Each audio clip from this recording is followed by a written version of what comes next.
going to be part of the story? Well, it'll be part of the media story, and of course that makes perfect sense. I mean, that's your job. But what I will say is that it never impacted on us. It never impacted on us. How did you keep it out? We have a really solid group of players. I mean, what was said on Monday night happened literally on the spur. I mean, I was in work in my office, got a phone call, 30 minutes to get into Cork, into the studios from CIT. And that's exactly what I did, off the cuff. It happened off the cuff. After that, there wasn't a word out of our camp. The county board worked really hard and really diligently behind the scenes. And what happened. We went back to work on the pitch on Tuesday, Thursday, and we were good to go for today. There we are. That's Cian O'Neill happy in the aftermath of Kildare's 21 points to 19 win over Mayo. We have Billy Joe Padden on the line. Evening, Billy Joe. Good evening, Joe. It was a cracking game at Newbridge, wasn't it? Totally absorbing, ebbed and flowed. I think a lot of people, including Sen and Connell, I saw at half-time, thought Kildare maybe had gassed themselves out in the opening 15-20 minutes, but not a bit of it. No, it was a great game of football, no doubt. And Kildare were well worth the win. They played really, really well. And I think you saw some of the potential that team has that we just haven't seen often enough over the last 3 or 4 seasons, because they have big, strong, athletic footballers. And it kind of showed what they can do when they're, I suppose, when they're fully motivated and kind of backed into a corner and decide that they have to perform. And they did that and put in a real 75, 76-minute performance and got contributions all over the field and off the bench. And I think that Kildare supporters will be hoping that this is just not just the culmination of a week where the county rallied around the team, but the start of something. Where did Mayo fall short, rather? Where was the biggest issue for you with Mayo on Saturday? Well, I felt in the 2 qualifiers against Tipperary and against Kildare that there was a kind of a lopsided nature to the Mayo team. Mayo tried to play with 3 on the full forward line, and very few teams do that now. And when you play a sweeper, then that puts a lot of pressure on the middle third. And while many of those players in that area of the field played well, Diarmuid O'Connor was excellent, Paddy Dirk and Aidan O'Shea had an impact. I just felt then with 15 minutes to go, when you didn't have your subs brought on at the right time, they just ran out of gas. And fair play to Kildare, they seized that opportunity in the closing stages and really twisted the knife and saw it through. Yeah. Was there much Stephen Rochford could have done once the game was underway? Like you mentioned, 3 in the forward line. What about his management of the game from a Mayo point of view? Because they do get back to pretty much level pegging. I think it was about 7 points apiece towards the end of that first half. So they were back in reasonable shape. Yeah, and I think too late. They at the last 15 minutes, maybe Cillian O'Connor came out to centre forward and got on some ball more than he had been at that stage, and that kind of freed up space inside. So I would have preferred to see that earlier. I think also that, and Cian O'Neill, and I listened to an interview before the game where he was very conscious of the fact that he was going to need a full panel to get the win in such hot conditions and such hard ground. And I think the Kildare had 3 subs made before Mayo even made a change. Yeah. And that can just, in an evening like that, particularly in the middle of qualifiers where you have games, a game last weekend, hot conditions, hard surface.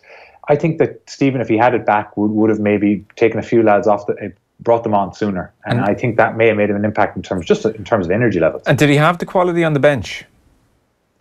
Well, that's debatable. I suppose it probably does look like that he had a lack of trust in what he had on the bench. But Cian Hanley was good enough to start in Tipperary, who were a good team also that you wouldn't take lightly. And he didn't come on till the 71st minute against Kildare. I think you have Keelan Crowe, who played particularly well in the league. He's just coming back from injury. You don't O'Donoghue, who played a lot of the league games. He only came on as well. He maybe could have come on sooner if necessary. So you had Donal Vaughan there, a player with a whole load of experience. So I know there will be caveats with some of those players in that they were coming back from injury, but I still think you probably had to go for that maybe 10 minutes sooner with some of those substitutions, because it was well into the 50s before the subs were made. I wonder what impact St. Conleth's Park had. Would Mayo have won that game in Croke Park?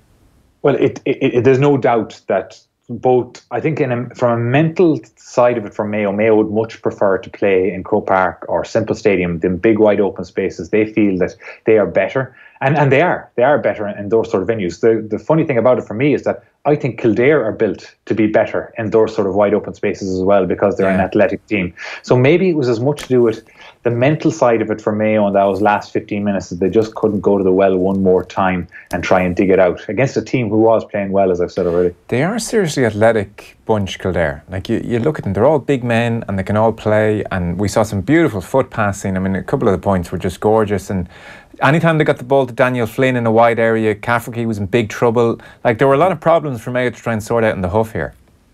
Oh, no doubt, Dan. Mayo played with a sweeper, but I think another area where they struggled in the middle of the field was, I would have felt that was the day to use Kevin McLaughlin even a bit deeper again, back in the half-back line, just to try and block up some of that space in front of Flynn. Because Mayo are short in numbers in the full back line, with Harrison out injured and Keelan Crowe, as I said, Owen O'Donoghue, them fellas weren't starting.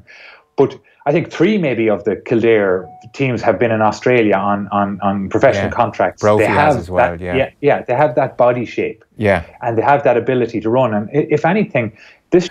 Fermanagh do. Are Kildare equipped to go to Porktalchin on Saturday against Fermanagh? Well, I think it'll be a different test for the Kildare team. It'll be as much to do about patience and game management and being defensively solid, because Fermanagh will try and counterattack them. And Fermanagh will try and frustrate Kildare, and they'll be hard to score against. And it's probably as important for the likes of Daniel Flynn that he doesn't get frustrated when he tries to take on his man and maybe find himself running into 3 or 4 green jerseys and getting bottled up. He's got to pick his battles when he finds that 1-on-1 or even that 1-on-2. He's got such pace he can get away from 2 players. And then as well, out the field, I think it's important for the likes of Kevin Feely, who's a good ball player. He's very eager to play a good foot pass, as you describe. He's got to be patient. Don't try and force it in there, because there's going to be 2 or 3 sweepers in there for Fermanagh. So that kick pass mightn't be on initially, but if you have enough patience and you're still there, that kick pass might be on in the last 15 minutes when Fermanagh are a bit more jaded. I know you're a fan of all sports. Belgium have gone the length of the pitch and scored a brilliant goal in injury time in the 94th minute to win this game against Japan. It's a really, really brilliant team move, an attacking move. I can't even see who finished it off, but it's just a fantastic goal. Lukaku dummy at the end, fantastic. And well, it looks like, barring a miracle, Belgium are going to go through now after being 2-0 down against Japan. I guess for Mayo, it's hard to, we got, like, their ambitions are so lofty that it's hard to take any positive points from a loss to Kildare at this stage of the championship.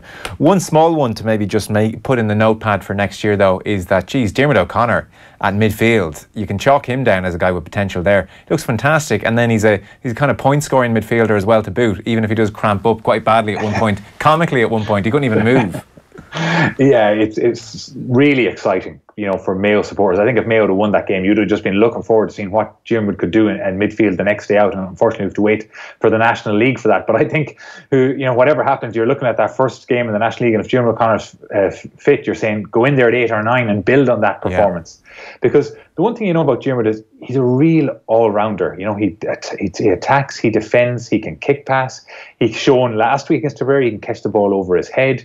He can score points, he can score goals. His potential is unbelievable in the middle of the field. He even can take a man on in a one-on-one situation. He's got that deceptive change of pace, and he's still young. So I think while many Mayo supporters will feel it's the end of an era, and I've no doubt that some Mayo players will maybe retire and walk away, when you look at Diarmuid O'Connor and Paddy Durkin, the performances they put in, probably possibly the best players, in the top 5 or 6 in their position in the country. And then you add to that Lee Keegan's not going anywhere, Killian O'Connor's not going anywhere, Aidan O'Shea's not going anywhere. Mayo will still have a very good team next year. I suppose the big question marks will come on then, what will they have to bring off the bench next year? Who can they develop throughout the league next year to fill in the gaps of maybe some of the older players that might walk away? Yeah, so you're wondering what Andy Moran's intentions are, Keith Higgins, a couple of others. I suppose you hope they don't all go at once. It does feel end of era territory. It feels almost like, James Horan comes in 2011 and is the architect of so much of the good stuff that we've seen, and we've seen a few management teams come and go since. And I think I saw Nathan Murphy tweeting, no pressure Kildare, but the last 6 teams to beat Mayo have gone on to win the All-Ireland. Like, they have been painfully close. Like, Donegal in 2012 felt virtually unbeatable, and then they come across this Dublin side. So it is such a pity from their point of view they haven't managed to get over the line once.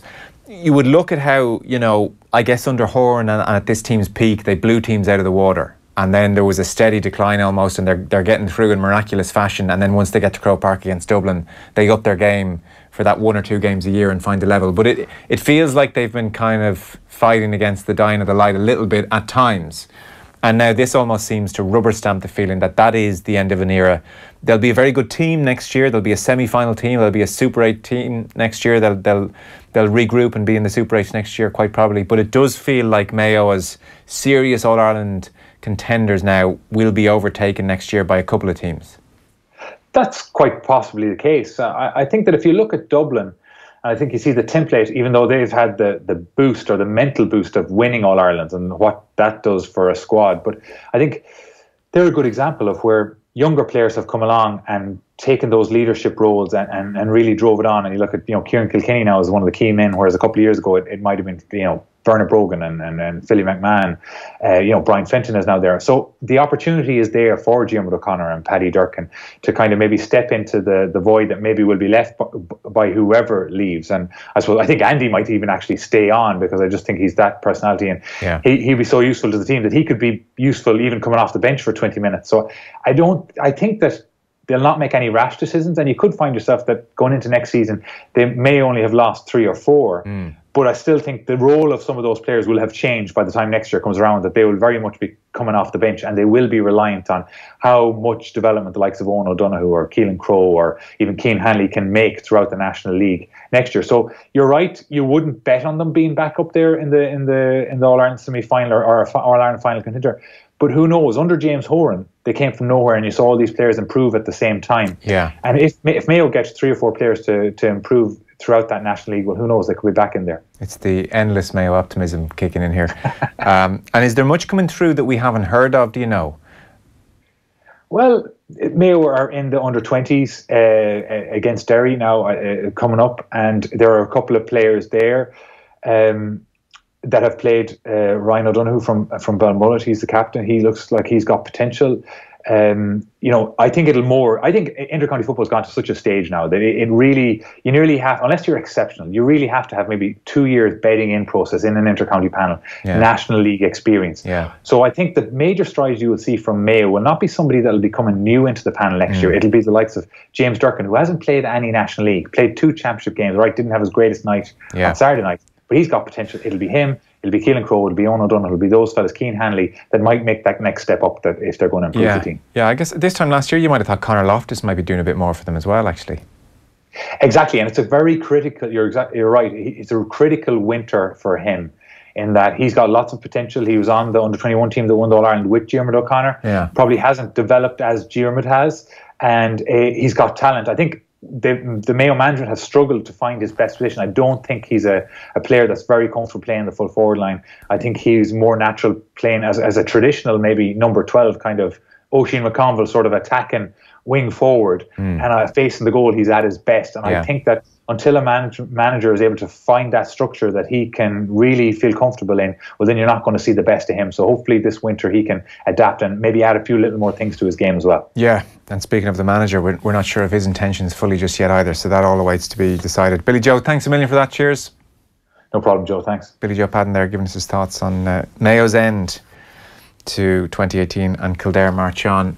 Roberto Martin has been interviewed on the side of the pitch. Belgium 3, Japan 2. A fairly remarkable comeback from Belgium, to be fair. Brilliant goals in there. It was Nasser Chadli who scored that 94th minute winner.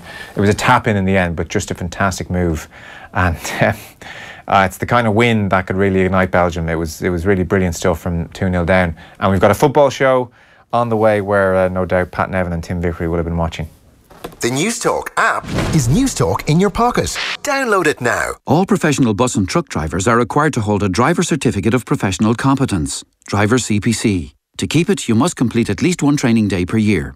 Bus drivers, this is the 5th and final year in the current CPC training cycle.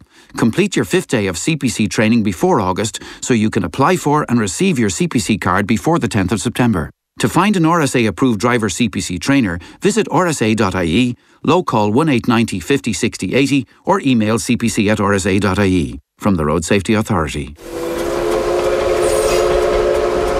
The year is 1927 and the work is half done. This will be the core of the scheme, the power station at Ardnacrusher. In 1927, ESB took a bold first step, harnessing the power of the Shannon to bring light and energy to the nation. Now ESB is leading the way to a clean energy future, powered by electricity.